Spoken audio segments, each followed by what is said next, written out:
What we're going to discuss today is a case where an individual started a whole life insurance policy. He was interested in funding that policy with excess funds that he had in cash. Savings accounts and money markets. He had a lot of money in cash, well over $1 million. And his goal when taking out a whole life insurance policy was A, to maximize the cash value, but then B, he was very interested in the tax benefits. He's in a higher tax bracket.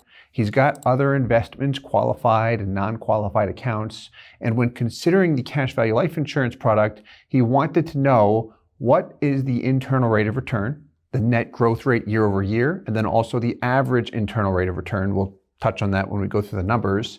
But then what is the taxable equivalent? If you have not heard that term, taxable equivalent, we're going to go through it. What it means is if you are in a high tax bracket or any tax bracket, if you earn 7%, that's your return on a certain account or investment, and that's what you earn before tax.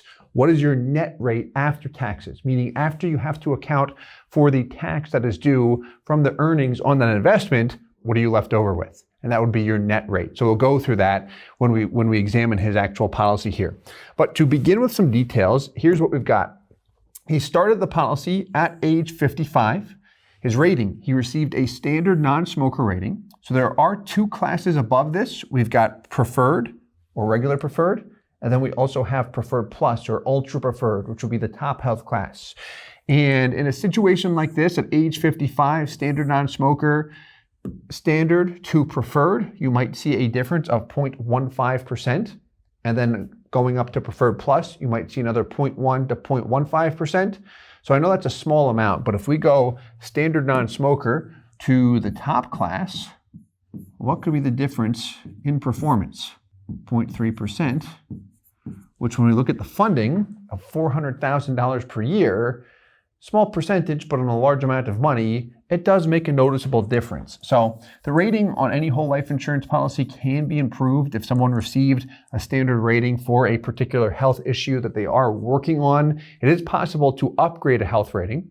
You cannot be downgraded if you ever apply for an upgrade, but knowing that he can apply for an upgrade in the future can increase the overall performance in the policy, which when you're looking at a large bucket of money does make a noticeable difference.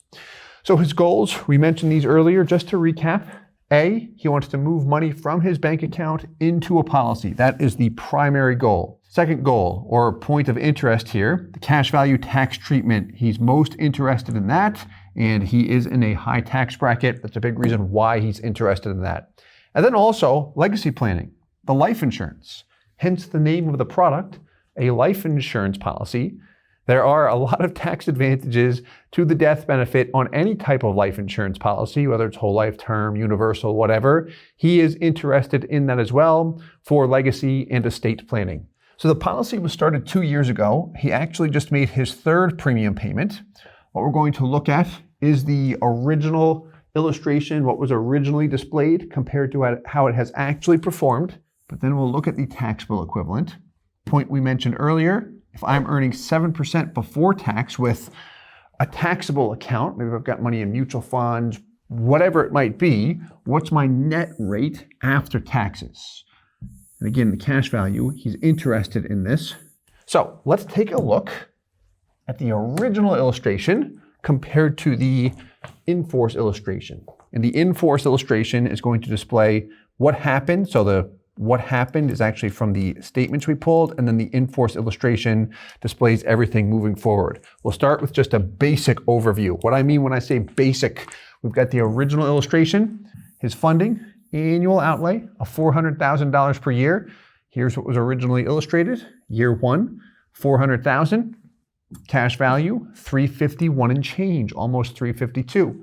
What's the worst year of any policy? The first year. The premium is minimized in this example to reduce expenses and maximize cash value, but still that's that initial hit. Year two, he paid in $400,000. Cash value was $351. At the end of year two, $754. If you have $351 under your mattress and you add $400 to it, what would you be at? Meaning, what would your mattress then be valued at? $751. It's a bit higher than that. So in year two, we see a gain, again, isolating that particular year. We don't see a gain on his total cash value until year 5, which is his break-even point, which is the first year that the cash value is equal to or greater than our total payments. And we've got total funding of $1.6 million here. He may continue to fund a reduced amount through year 15 in this example, or it could go longer. He can pay into it really as long as he'd like. Then we've got what actually happened here in years 1 and 2, because these years have already passed. And then year 3, which he's in right now, this displays the cash value at the end of the first year, $1.167 million. And then the break-even point, still between years 4 and 5. Now, what I like to do is compare the actual performance with what was originally illustrated to see if the policy is actually performing, especially if dividends stay the same or go up a little bit like they have in this example.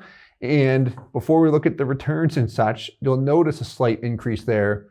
It's doing what it's supposed to there. And the dividend has come up slightly, which is really, really fun to see. So very quickly, here we go.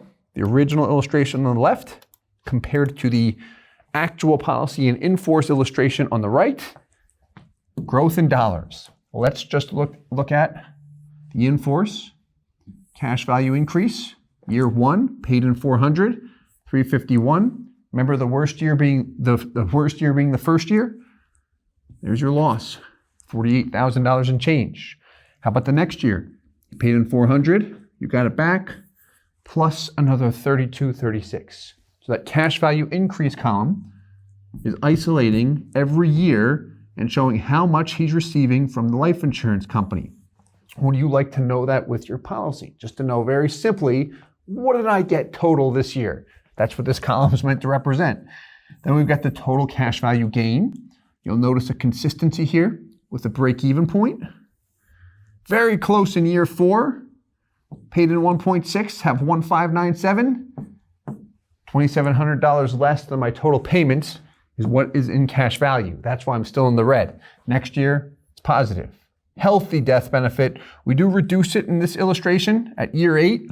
If he no longer funds the policy, that's a means to eliminate the premium. It's a reduced paid up option, but it eliminates the premium, which allows my cash value to grow at a faster pace and my long-term death benefit for that matter too, without any premium payment obligations. So that's the cash value growth in dollars. Then the same thing in percentages. Here we go. Exact same policy here. This will just give you a little bit more clarity to the net growth rate. So a lot of times we speak with individuals and they're very, very interested in seeing what this internal rate of return is, the net growth rate. And we usually talk about the cash value IRR when we're speaking with individuals, but it is possible to generate these reports for the death benefit as well, which some individuals have an interest on that. But let's look at this because there's something I want to highlight here. Years 1 and 2, those have already passed. But look at year 3. What do you notice different in this column? Years 1 and 2, the dividend rate was 5.65%. The original illustration assumed that same dividend rate forever. It never happens. I've never seen it happen with any insurance company. They change over time. So here, year 3, the dividend rate came up to 5.75%. This is with Guardian, by the way. So as a result, that cash value performance is slightly stronger year to year than what that original illustration displayed. Pretty interesting, isn't it? Same thing if we look at it long term. Why don't we look at age 70? There's the annual IRR, and there's your average IRR. Compared to the left, there we go. So this is something we'll continue to track as the years pass, as it's his money. Anyone we're working with who want to do this, it's your money in the policy. The cash value and death benefit is important. All right, ready for the fun one? So taxable equivalent. This is what we touched on earlier when we had the whiteboard up. So here's what we've got. Same illustration. We've been looking at the same one consistently. Annual internal rate of return. Just what we looked at. And then taxable equivalent. What do you notice here, year 2? Net growth rate was 0.43%. However, the taxable equivalent was 0.65%. Let's look at a different year here. Let's look at year 6. And why I say that is because the IRR here is a clean 3%, making it very easy to calculate, at least for me. So when we look at the taxable equivalent, what do we have here? 4.54%. So what this is showing, or what this is telling us, is that he would need to earn 4.54% before tax, and then after tax, assuming a 34% tax rate, he would be left over with 3% net. So one of the benefits to a cash value life insurance policy for him, this is what he was very, very interested in, is one, that it's safe. I don't have to think about it. I know it continues to appreciate over time, which is great. But then also the tax benefits here, as long as I don't mech it out, trigger a modified endowment contract, cash it out with a gain, allow it to lapse when I have a gain in the policy, that would only occur if I have an excessive amount loaned. If anything, as long as I avoid a taxable event is really the main thing, then I can access this cash value tax-free, and I can book it like that as I review my personal balance sheet. So then here's my taxable equivalent, which he requests. When we first met and looked at reports, he requested this, and he still requests this when we look at policy reviews, or when we have policy reviews, which I'm like, all right, no problem. I like looking at this stuff. It's good to see, because you can see if I've got excess funds in cash as the years pass, where do I put it? Because I'm already maxing out my qualified accounts and such. Do I put it in other areas? Do I put it in real estate? And really, what would I get in those other areas? And how does it compare to this? Also taking into consideration that this is very, very safe. A peace of mind product, that terminology we like to use sometimes. And then we do the same thing for the average internal rate of return when we look at this guy on the far right. Let me make sure I get this. Same thing with the taxable equivalent. And what's neat about this, just when we put this together, tax rates change. And we can build a calculator like this quite easily, where we can adjust the tax rate every year if we really want it to be very specific. However, for the sake of simplicity, first he requested a 34% bracket, and then what I might say is, hey, if you do well in your taxes and you're able to reduce your taxable rate a little bit, let's say it's 30%, well, there's the taxable equivalent. See what happened there? Let's go back and then forward at 30%. So it is neat to play around with numbers like this and such. I have a lot of fun with it. But this is something that can be beneficial for individuals to look at, anyone really, if you are figuring out where to put excess funds. Perhaps you're already well diversified and you're trying to figure out, do I put more into a policy? Do I put more elsewhere? Do I put it into real estate? Because most individuals we work with are typically well diversified. It's very rare to see someone put all of their eggs in one basket. I wouldn't recommend it either. So we'll wrap up with this guy, which is the exact same policy. But what do you notice here? Continuing the funding through year 15. On the right, same thing, but with a cash value increase instead of the rate. There we go. So over here, you've got the IRR and taxable equivalent. You can change the rate. And then over here, you've got the yearly cash value increase, and then also the total gain. So I hope you enjoyed this video. I do hope that it was helpful. If you have any questions or would like to see any custom samples, feel free to let us know. We always love putting together high cash value policies for individuals. But in all seriousness, I do appreciate you viewing the video and all of your support. And as always, I hope this helps. Thanks so much.